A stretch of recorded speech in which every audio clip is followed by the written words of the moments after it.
Hello guys, welcome back to our video. Madharasi directed by AR Murugadoss. Stars వచ్చేసి శివకార్తికేయన్, రుక్మిణి వసంత్, విద్యుత్.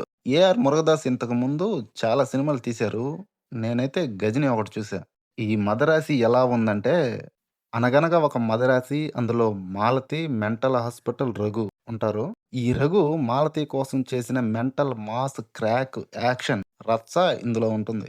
Cinema నచ్చిందా? నచ్చలేదా? అంటే నచ్చిన పాయింట్స్ చాలా బాగా నచ్చాయి. బట్ ఓవరాల్ డిసప్పాయింటెడ్ అయ్యా. ప్లాట్ ఏంటంటే, ప్రపంచంలోనే ప్రశాంతమైన తమిళనాడులో గన్ కల్చర్ తీసుకురావడానికి కొంతమంది విలన్స్ ట్రై చేస్తుంటారు.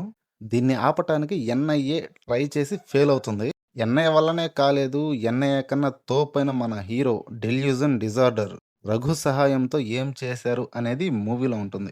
First of all hero Sivakarthikeyan ఈ సినిమాలో చాలా కష్టపడ్డారు. యాక్టింగ్ అంతా చాలా బాగుంది. హీరోయిన్ రుక్మిణి కూడా చాలా బాగా చేసింది. ఫుల్ లెంత్ రోల్ ఉంటుంది. సినిమా మొత్తం హీరో మాలతి, మాలతి అని జపం చేస్తుంటాడు. మద్రాసి బదులు మాలతి అని టైటిల్ పెట్టుంటే బాగుండేది. విలన్‌గా విద్యుత్ కరెంట్ తీగలాగా బాడీ బిల్డింగు, బిల్డప్‌లు అవన్నీ బానే ఉంటాయి. విరాట్ ఫ్రెండ్‌గా వేరే యాక్టర్ చేశాడు విలన్‌గా. ఆయన కూడా సూపర్‌గా యాక్ట్ చేశారు. ఇకపోతే story, screen play, dialogues, direction by AR Murugadoss విషయానికి వస్తే, స్టోరీలో కోర్ పాయింట్ అయిన గన్ కల్చర్ అనే పాయింట్ అంతగా కనెక్ట్ కాలేదు. దాని చుట్టూ hero mental track, love track అవి కొంచెం బాగుంటాయి. బట్ అవి కూడా 'గజిని' నుండి యాజ్ ఇట్ ఈజ్ లేపేశారు. కట్ చేస్తే ఫ్లాష్ బ్యాక్‌లో లవ్ స్టోరీ, లవ్ సాంగ్స్, తర్వాత సూసైడ్ సోది ఇలా ఉంటుంది.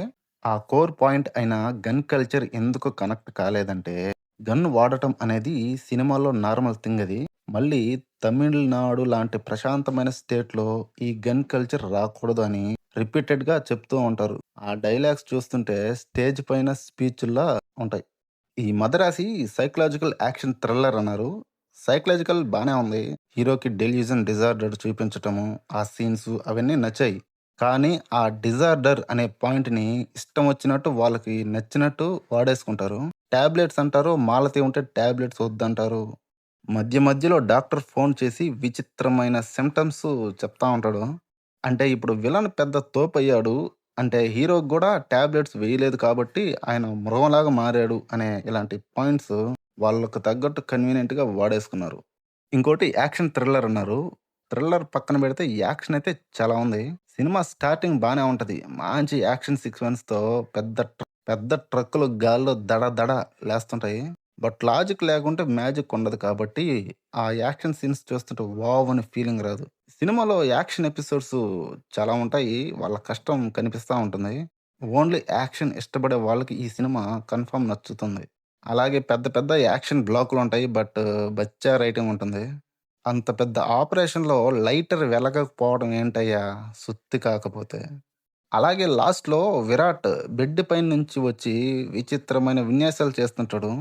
ఆల్రెడీ బాడీలో ఒక 5, 6 బుల్లెట్లు దిగుంటాయి. మామూలుగా బెడ్ పైన నుంచి లేసేవాళ్ళు ముక్కతా, మొలగతా లేసి నడుస్తారు. బట్ మన విలన్ అయితే డాన్సులు చేసుకుంటూ, బుల్లెట్స్‌తో ఆడుకుంటూ వస్తాడు. ఇలాంటి చిరాకు పుట్టించే బిల్డప్స్ చాలా ఉంటాయి. ఇంకా టెక్నికల్ వైస్ సినిమా చాలా బాగుంది. యాక్షన్ కొరియోగ్రఫీ బాగుంది. సినిమాటోగ్రఫీ బాగుంది. Music Anirudh.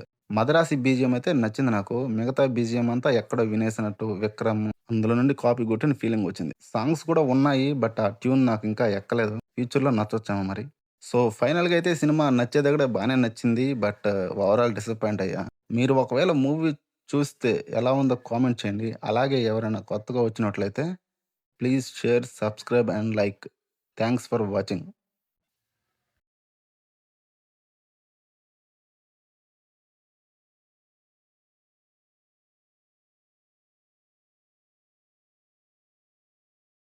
Wow, wow, wow, wow, wow, wow.